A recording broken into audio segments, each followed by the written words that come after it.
Tant que tout le monde rien à manger. entend parler de Yoël. Voilà Yoël. C'est chaud, hein. Bonjour, merci. Voilà. Certaines fois c'était assez chaud, non? Allez, Jean-Paul. On est parti les amis. Allez, aujourd'hui on a du pain sur la planche. Avant d'avoir de la galette sur la planche, on a beaucoup de pain sur la planche aujourd'hui. Aujourd'hui, C'est qui l'a fait un bêtisier c'est moins un best-of plutôt qu'un bêtisier. Allez, aujourd'hui, si vous êtes d'accord, on va étudier les Nishmat, mon beau-père et ma belle-mère. Ils sont en Niftar tous les deux le même jour, le 11 Nissan, comme aujourd'hui, à 8 ans d'écart. Yaakov Bar Yitzhak et Rachmona Bat Mesouda. L'anniversaire du Rabbi, pour la Pachinema de Liora Bat Edith et Frecha Bat Esther. Voilà. Et les bonnes nouvelles arrivant aussi, le petit Brian il s'est réveillé. Ouais, il va beaucoup mieux. Allez, nouveau chapitre. Noah Bat.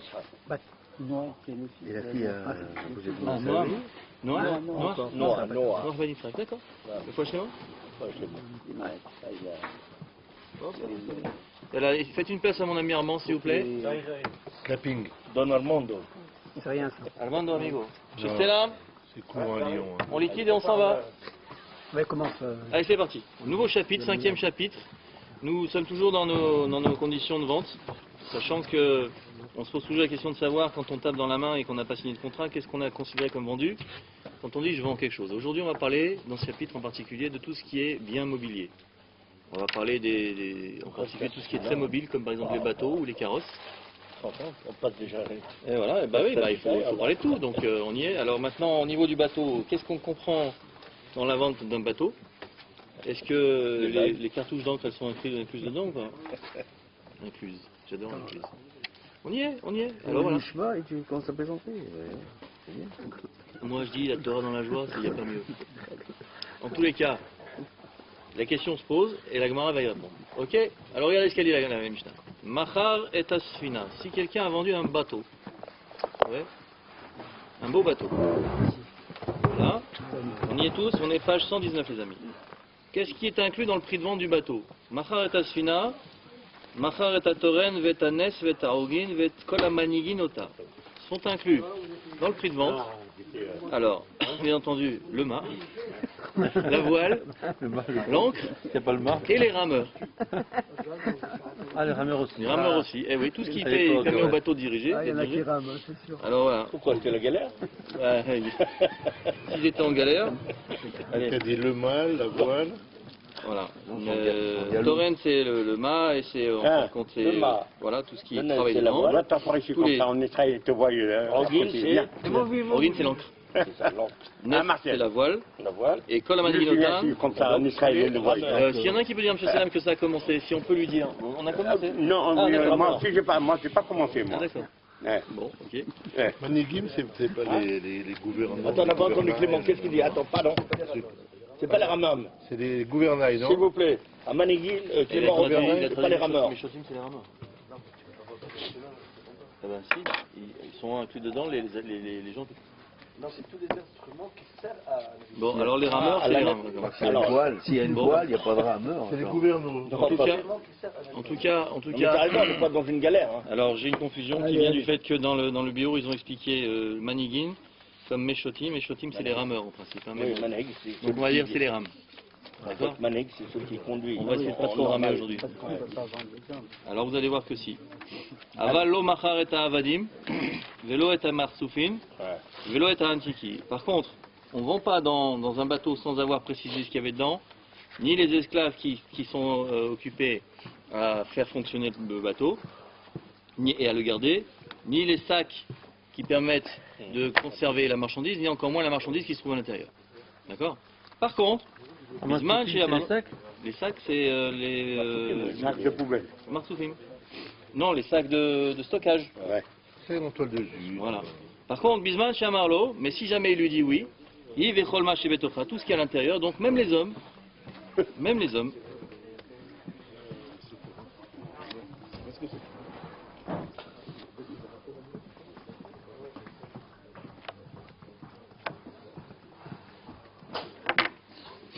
ok.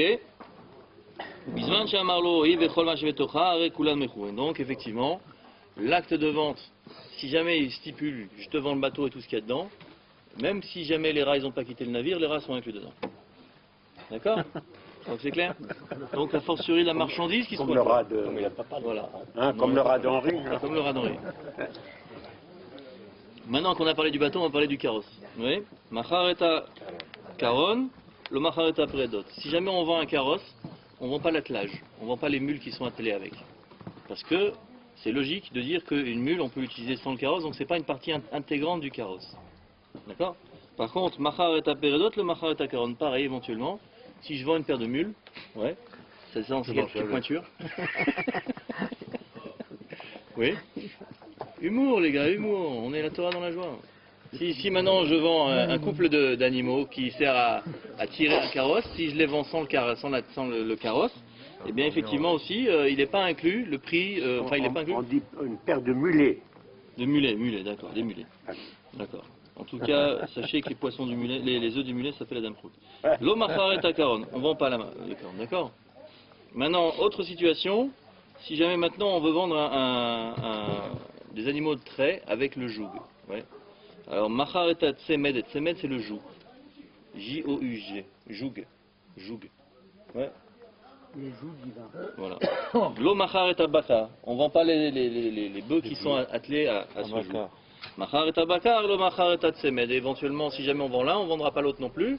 L'un n'inclut pas forcément l'autre. Encore une fois, c'est des choses qui sont dissociables, forcément dissociées.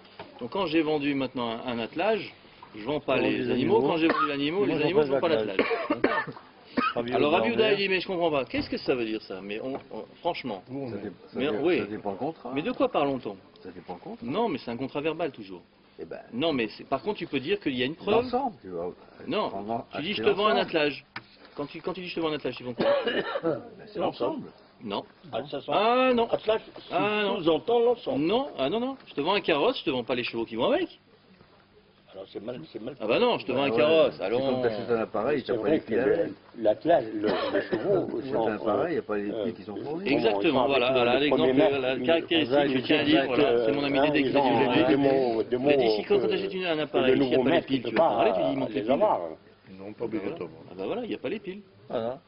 Piles non incluses. Voilà. Mais avant, l'attelage, c'est compris l'ensemble. Non, justement. Alors maintenant, Rabbi Yehuda dit quelque chose. J'ai dit, les chevaux ou les mulets, Oui. ils ont l'habitude de s'en mettre parce que leur maître, il les a habitués à un tel langage, tu comprends? Oui, j'ai compris ce que vous dites. Oui. Mais maintenant, le bonhomme, il veut les garder pour lui. Voilà, Mais c'est lui qui vend, il s'est dit, je vais les garder. Mais oui, même le nouveau propriétaire, il dit, moi je veux pas parce que vos bêtes, ils sont pas... Elles obéissent pas. Ils obéissent pas comme Comme dirait Rabbi Parthe Marconi, il obéit qu'à la voix de son maître. Ouais, voilà. D'accord. Donc regardez, maintenant, Rabbi Yehuda, il dit quelque chose qui est intelligent, qu'on aurait dû dire depuis le début, mais je comprends pas. Quand vous vendez quelque chose, le prix, il est fonction de ce que vous vendez. Si tu vends un truc 5 000 €, et dans le truc, il y a les roues de secours, tu dis, attends, à 5 000 €, j'ai au moins les roues de secours. Oui, Rabbi Yehuda Omer, Adami Modin, la valeur que tu vas donner pour acheter la chose, elle va donner une information. Est-ce que la chose, elle inclut ou pas tout ce qui est dans les accessoires. Ketzad, comme par exemple, à Marlo, si quelqu'un dit vends-moi ton joug pour 200 zouz, 200 zouz c'est pas le prix d'un joug. Excusez-nous les amis, si vous voulez qu'on s'arrête, on fait une pause, hein, vous me dites. Hein. Non, vous me dites. Regardez, ils s'en foutent. C'est bon? Non, vous me dites, quand on reprend. Ça va, on écoute. Vas-y. Bon, il m'a fait un compliment, il m'a pas de la main. Oui, ben c'est pas grave, mais filme-les pour voir si c'est... Mais c'est pas possible. Mais c'est pas possible. Comment tu veux faire un DD avec des gens comme ça? Qu'est-ce que tu veux faire? Alors, t'as vu Tu mets ton nom de best-of. encore mieux en vrai. Alors donc, si maintenant on a un prix qui reflète la valeur de l'objet, c'est clair que maintenant on sait ce qu'il y a dans l'objet. Donc Rabbi Yehuda a dit, qu'est-ce qu'on est en train de se demander si oui ou non on inclut ça ou pas dans la vente? D'accord? Et c'était mon chouchou en plus.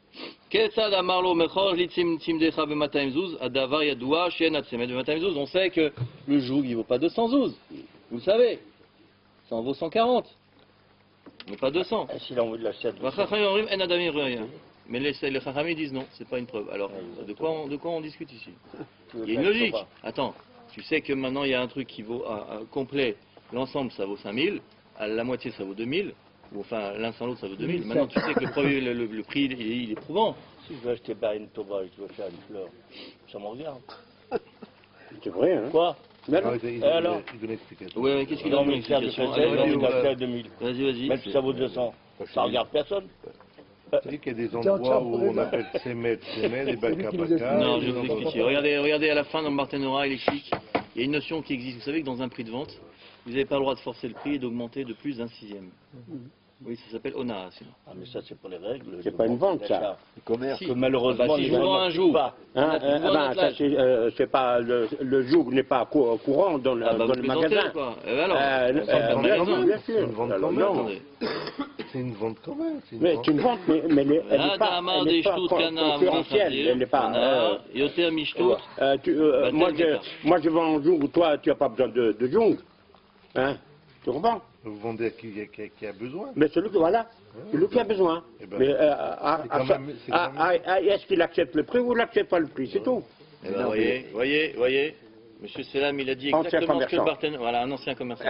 Il y a un principe qui veut que si jamais maintenant vous savez, j'ai pas le droit de vendre. Voilà, cet objet-là, il est vendu dans le commerce à 5 euros. Ouais. Si je le vends à 6 euros, j'ai le droit de faire annuler la vente. Parce que j'ai pas le droit de rajouter un sixième de plus. D'accord? Maintenant, si je vais voir l'acheteur, je lui dis, je te préviens, hein, ça coûte 5 chez les autres. Toi, chez moi, ça vaut 7. Ça vaut 10. T'es prêt? Si le type, il est d'accord, alors c'est clair qu'il n'y a pas de honneur. Si je préviens l'acquéreur qu'il est en train de faire une mauvaise affaire et qu'il achète quand même, c'est tant pis pour lui. D'après la halakha, c'est vendu. Hein. D'accord? Donc maintenant... Il n'y en a plus ailleurs. Hein, c'est le dernier.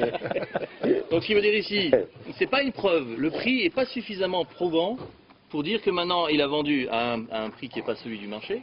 Parce qu'à partir du moment où il dit je te préviens, moi je te vends l'attelage à ce prix-là, tu prends oui, tu laisses, tant pis pour toi. C'est à prendre ou à laisser, comme dirait Arthur. D'accord? En tous les cas, c'est clair ici que selon Chachamim, le prix n'est pas une preuve et la halakha elle est comme Chachamim, pas comme Abiouda. On ne peut pas dire à quelqu'un mais dis-moi je t'ai payé tu m'as fait payer 5000 euros pour 2 chevaux alors que moi je voulais une 4L. Ouais. Ça marche pas. C'est clair? Allez, la Gemara dans Psachim aujourd'hui de la Flamet Chet Amoudbet. Vous savez qu'il y a un beau minag, il raconte dans l'introduction ici, qui se passe en Israël quand on va pour fabriquer les matzot.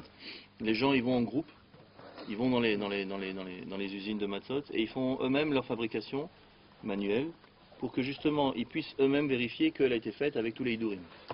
Oui, ça s'appelle une chaboura. C'est connu que, en particulier chez les religieux en Israël, les autres ils achètent à super seul. Bon. Mais en tout cas les religieux, ils vont directement, ils achètent la farine, ils font venir l'eau, ils utilisent les machines les machines ou des gens qui travaillent sur place, et ensuite ils sont là pendant le process de fabrication du début jusqu'à la fin. Ouais. Pour vérifier justement qu'il n'y a pas de problème de fermentation qui puisse arriver à un moment donné, ne serait-ce qu'une goutte d'eau qui tombe à un moment donné, ou un temps de fermentation qui serait pas respecté. Donc, il y a comme ça cette mitzvah-là. Ouais. Ils ont pas grand. 18 minutes entre le moment où tu as commencé à pétrir et le moment où tu as arrêté, et avant de la faire cuire. Si tu laisses la pâte reposer 18 minutes, c'est devenu du chametz. Ça y est, c'est fini. Sans levain, sans rien, ça s'appelle du chametz. Ils n'ont pas confiance. C'est pas qu'ils n'ont pas confiance, ils préfèrent eux-mêmes en avoir le connaître. Et en tous les cas, ça, c'est clair que c'est pour justement que chacun y soit dans cette mitzvah de Yidur. Et la Gemara a dit, Ushmartem et amatzot. Ça, c'est marqué dans la Torah, Ushmartem et amatzot. Vous garderez les matzot. Matzah shmura, ça vient de là. Hein. Qu'est-ce que ça veut dire? Matzah amishta meret, leshem matzah. Shem mitzvah. La matzah qui est gardée à titre de matzah de mitzvah. Vous savez que la seule mitzvah qu'on a, c'est manger le soir du seder un kazaïd de matzah shmura. Ouais. Ça, c'est la mitzvah de Torah. On n'a pas l'obligation de ils ont manger institué pendant qu'on en 10 jours. mange. Si, alors ça dépend, ça se discute. Non. C'est marqué comme ça. Que si, il y a des exerts à Katouf qui disent que selon les versets, il y en a qui pensent que si chaque jour tu manges un kazaï de matzah, tu mets qu'à mitzvah tassé de la Torah. C'est pas une obligation. D'accord? Matzah shmura. Mais il y en a qui disent que l'obligation c'est de ne pas manger de trametz. Alors comme on ne peut pas manger de trametz, qu'est-ce qu'on mange? On mange de la matzah. Mais en tous les cas, sachez qu'il y a des avis qui pensent, qui sont très clairs, qui disent que chaque jour, manger un kazaï de matzah shmura, c'est une mitzvah tassé. D'accord? Alors regardez ce qu'il dit ici, dans la Gemara. C'est marqué à la matzah anechelet belel aseder likiyum mitzvat matzah, sur la matzah qui est consommée le soir du seder. Je suis dans le bio, regardez. Bio. En haut. Là, ici, là, sur le côté. D'accord? Petit paragraphe. Donc cette matzah qui est consommée le soir du Seder pour accomplir la mitzvah, Yot Shmura Shelo Tahmitz. Elle doit être surveillée, on doit faire attention à ce qu'elle ne fermente pas. Oui, Veyesh, Levatzea Shmirazo Mitor Kavana. Et en plus de ça, vous savez que les gens qui font ça, ils disent les Shem Matzat Mitzvah. Vous savez ça? À chaque instant du process de fabrication de la matzah, que ce soit au moment où on mélange l'eau et la farine, au moment où on pétrit, au moment où on étale, au moment où on la enfourne, à tous ces moments-là, on doit dire les Shem Matzat Mitzvah, pour qu'il y en a même qui, au moment où ils font la mouture de la farine, c'est Techina. Pas que au début. Il faut que ce soit tous les Shem, même au moment où c'est cueilli, même au moment où c'est planté, le grain, il y en a qui disent c'est les Shem Matzat Mitzvah, d'accord? Shte halachot merkaziyot. Il y a deux lois centrales qui occupent l'essentiel de ceux qui sont censés fabriquer ces matzot. Zrizut b'achanat matzot, le fait qu'on doit les faire avec célérité, avec zèle, avec empressement, oui. Ou b'afiatan kedeshelo tahmitzena, afin que maintenant la pâte elle n'ait pas le temps de fermenter avant qu'on l'enfourne. Ou zehirut mufleget shelo leashot et aïsa bivli mi beli letapelba afilu rega echad. Et vous savez que vous pouvez travailler la pâte pendant des heures. Tant que vous travaillez la pâte, elle ne fermente pas. Systématiquement, tant que vous êtes en train de travailler la pâte, donc il y a aussi une application. Quand elle se repose. Dès que vous laissez la pâte reposer, alors il y a un risque qu'elle commence à lever. Vous savez, c'est un truc qui est connu. Vous pouvez maintenant, voilà, vous la pétrissez pendant des heures et des heures et des heures et des heures. Ouais, la matzah, vous l'enfournez tout de suite, c'est de la matzah qui est la méadrine. Un type, il travaille la pâte pendant 5 minutes. Ouais, il la laisse reposer 18 minutes, c'est du khamet. Donc, il faut faire attention. Regardez. Ne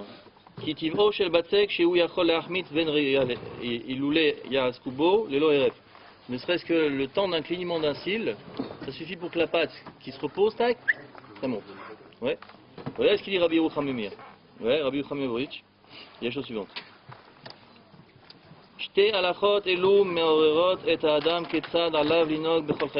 pas seulement au niveau du Khamet, au niveau de la matzah que maintenant on enjoint les gens d'utiliser ces deux qualités, l'empressement et la concentration. C'est aussi dans la vie de tous les jours, on doit se comporter de la même manière. À savoir, Zrizut et Zirut, l'Isaher ou l'Ishamer Minachet, il faut faire attention de ne pas fauter. D'accord? Zrizut, c'est quoi? Isdarez, les devant mitzvah. S'empresser d'accomplir une mitzvah. Oui. C'est-à-dire, on est en train d'étudier, on s'arrête de dire des bêtises et de rigoler pendant que la camarade tourne. Voilà. Par exemple. Tu l'as bien dit. Et pendant. Kemo Shamou Chazal, comme nos sages l'ont dit. Commence pas en fait. Mitzvah Abba le Yadral Tahmitzena. Regardez, l'allégorie qui est utilisée, c'est une mitzvah qui vient dans ta main, ne la laisse pas fermenter. Mais une mitzvah, elle n'a pas le temps de fermenter. Vous la posez, elle ne va pas fermenter. Non? Eh bien si. Et là, Behagi Azmana, quand arrive le moment, voilà. O Behaiz Damna Lefana, où maintenant elle se présente devant toi. O Balota Bemarshafto, ou alors simplement tu penses, tu dis tiens, allez, je vais faire une mitzvah aujourd'hui, je vais étudier la Torah. Mais si tu dis bon, je bois un café d'abord, ou je vais fumer une petite cigarette avant, ou je vais faire un petit tour avant. Ouais, ça s'appelle que tu montres pas l'empressement dans la mitzvah. Ou alors tu peux faire les deux ensemble. Par exemple. Oui. Et puis ça en même temps. Non, mais il y a la shonara aussi. Chasve shalom. Qui est-ce qui parle de la shonara? Yemaer veyachish ma'aseu lechosba ve'asota velo yenechena lizman acher. Et vous savez, il y a un proverbe qui dit il faut jamais remettre à demain ce qu'on peut faire le surlendemain. Il ne faut jamais faire le jour même que quelqu'un peut faire le. Les fichar, par conséquent. Raoui la dame l'ishtatef elitroach begufo ba'afiat matzah. Pourquoi maintenant les gens ils font ces rabourotes là? Pas parce qu'ils n'ont pas seulement confiance aux autres, c'est parce que maintenant ils vont montrer dans leur empressement, dans l'accomplissement de cette mitzvah, que ça c'est une manière de vivre qui doit leur être inculquée jour après jour. On se comporte au moment de la fabrication de matzah comme on doit se comporter toute la journée. Alors tout fait, voilà, dans toute la vie, exactement. Et donc, on va apprendre ces choses-là. En fabriquant les matzot, on va apprendre comment on se comporte avec les gens. Ouais, comment tu étales la matzah, tu la plaques, tu la pétris, tout truc. Tu sais comment tu vas te rendre contact avec les gens. Comment tu pilonnes et tu donnes des coups. Et après tu la coupes en morceaux, tu l'aplatis. La pièce dure plus que 18 minutes. Voilà, exactement. Tu l'aplatis. Irot, Issour, Hametz. Sinon tu es ramé. Alors on va apprendre qu'effectivement il y a une chose qui est très importante, c'est pendant 8 jours, on ne doit pas manger du pain, qu'il soit liquide ou solide. Alors regardez, au niveau de la consommation du Hametz, il y a deux dynimes dans la Torah. Il y a le chiyuv karet, quelqu'un qui fait intentionnellement, pendant Pessah, il mange une quantité de Hametz qui s'appelle kazaït. Ouais, kazaït c'est karet. Maintenant, machéou, une quantité, ne serait-ce qu'un film, un mélange, où il n'y a pas kazaït qui est d'achilat pras par exemple, dans ces cas-là, ça s'appelle qu'on est envers un lave. D'accord? Là, c'est malkout. Ok? Kol haochel kazaït Hametz v'Pessach mitechilat leila chamisha asar ad sof yom echad asrim benissan, du 15 Nissan au 21 inclus. D'accord? Alors nous, on a une période qui est une période d'attente. C'est vendredi entre 11h49 et vendredi soir, au moment où on fait rentrer Shabbat. Ça, c'est une période où c'est un zman de Issour, mais c'est pas Minator. Ouais, c'est-à-dire si on mange un kazaït de Hametz pendant cette période-là, la question va se poser, est-ce que maintenant on est chayav karet ou pas? À partir de vendredi soir, c'est clair que oui. Ouais, mais avant, on va se poser la question. D'accord? Bemezid chayav karet chez Neymar, qui kol ochel Hametz v'nichreta, ou beshogeg chayav korban chatat, chez kol zdono karet, shigato chatat. Echad haochel ve'echad amamche ve'shote, kegon shechar ve'yen sheraf. Maintenant, on a dit consommer, c'est pas seulement une consommation en mangeant, mais même en buvant. Par exemple, si vous maintenant du pain liquide, par exemple, vous prenez du pain, vous le ramollissez, vous en faites une potion, ou mieux que ça, vous en faites carrément, vous la brassez, faites de la bière, ou même du whisky. D'accord? Du whisky. Aochel pesach kol shiu. Maintenant on a dit si c'est une quantité infime, ne serait-ce que même mettre son doigt dans la farine et la mettre ensuite dans la bouche. Areu orver alisou minatora shneimar lo yachel chametz. Il y a un autre interdit qui est marqué, c'est ne pas consommer de chametz. D'accord? Jusqu'à maintenant, on a vu celui qui mange du chametz, il est... Comment? La farine, c'est pas chametz. Si jamais elle est restée avec une goutte d'eau dessus, tu l'as laissé 18 minutes... La farine, c'est pas chametz. Si elle a été en contact avec un liquide, quel qu'il soit, plus de 18 minutes, c'est foutu. Mais c'est toujours le cas d'aider. C'est pour ça que la farine, les paquets de farine que tu as à la maison, je te conseille de les vendre. Non, je te conseille, ben, mettons. La farine, alors, la farine, tu as fait comment? Avec le blé? Et le blé, mais les batsottes, elles sont faites avec quoi? Mais c'est une fabrication spéciale des le blé, il est vérifié. Que tu crois, mais ils achètent une farine spéciale des Ah si. Dis donc. Pour que ce soit de toute façon. Voilà. Il faut que même la récolte. L'eau n'est pas tombée. Il faut la récolte une fois que le blé est monté. Si la pluie elle tombe, elle n'est pas valable pour la massa. Si tu crois. Il y avait une fabrication qui était, pour que ça soit de la masse chinoise, mais si elle est bouillée, mais si elle n'est pas bouillée, elle n'est pas chametz. D'accord. Mais il faut la protéger. Alors. D'accord, il est d'accord avec nous. Il est d'accord avec nous. De toute façon, s'il n'est pas d'accord, on va l'aplatir comme la masse. Afal pichen eno chayav karet au korban et là al shiur kazaït. Pour qu'on soit chayav karet, il faut manger un shiur de kazaït. D'accord, je suis d'accord avec toi, Dédé. La farine sans, la farine toute seule, sans eau, c'est d'accord. Mais le problème est que la conservation dans lesquelles, les conditions de conservation dans lesquelles on trouve la farine, c'est forcément malheureusement dans des stockages où il y a de l'humidité et c'est mort. Voilà. Tu mets de la farine au congèle, c'est assaut? Ah oui mon pote. Ah bah il n'y a pas d'humidité dans le congèle, tu plaisantes ou quoi? Qu'est-ce qu'elle va faire au congèle? Elle va se Il est bon. ramollir. Il n'y a pas d'humidité dans le congélateur? Réveille-toi Henri. Non Henri, honnêtement... Dans l'année, on met la farine. Oui, mais dans l'année, t'as pas besoin de manger la matzah. Ah ouais, non mais... Ça faisait des meilleures j'entends. Désolé, il y a eu des périodes où il était en meilleure santé. Hametz va Pessah à Sougambana. Pas seulement on a... Si tu as de l'humidité chez toi qui rentre dans le paquet de farine, eh ben bonjour, sors de chez toi, je te le dis. Alors les amis, je crois que vous êtes complètement inconscients. Parce que moi je vous dis sincèrement, il suffit qu'il y ait un peu de chaleur, que votre farine, il faut la tamiser parce que l'humidité va provoquer la fermentation, et pas seulement la fermentation, mais même la venue des vers. Bravo. Et moi je vous dis, tamisez bien votre farine en été. Hein. Tout à fait. Hametz va Pessah, sauf si on va l'est, au frigidaire. Tout le temps. Tu la conserves ne serait-ce qu'un mois, mais au mois de juillet, au mois d'août, mets-la devant le soleil. Hametz va Pessah sur Gambana. Le Hametz qui a été consommé pendant Pessah, on a dit qu'il est interdit, mais on n'a même pas le droit d'en tirer profit. Ouais. J'ai une usine de bière. Ouais. Et mon usine, maintenant, je vais la faire travailler pendant Chol HaMoed. Ouais. Alors dans ces conditions, lo yachel Hametz. Non, ça marche pas. Ça y est, 3 minutes. Klomar, lo yebo eter achila. Il n'y a pas d'autorisation de permis de consommer. La kenasu midoraita la sauce de Hametz. Kol shimush yeshbo ana. au Sheme Bilideana, Kegon la Achilo le Balechaim ou le Maochro le Nochi Bapessa. Si j'ai un magasin pendant Pessah, je dois le fermer, je dois vendre le Hametz. Pas seulement ça, maintenant j'invite même pas un copain à venir boire un goûter de whisky. Vous voyez, même si c'est pas moi qui bois, j'ai pas le droit si jamais le copain il tire profit de ça. Alors il y a plusieurs interdictions dans la Torah, on a dit le fait de consommer, il y a aussi le fait de posséder. Laisser du Hametz chez soi pendant Pessah. Le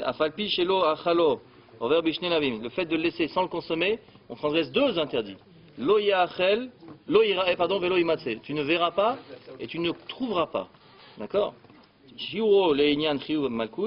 Et quand est-ce qu'on a dit que maintenant on a transgressé un lave de la Torah pour que maintenant on soit Chayav Malkout si c'est Bémézid? C'est un shiur de Kazaït. Et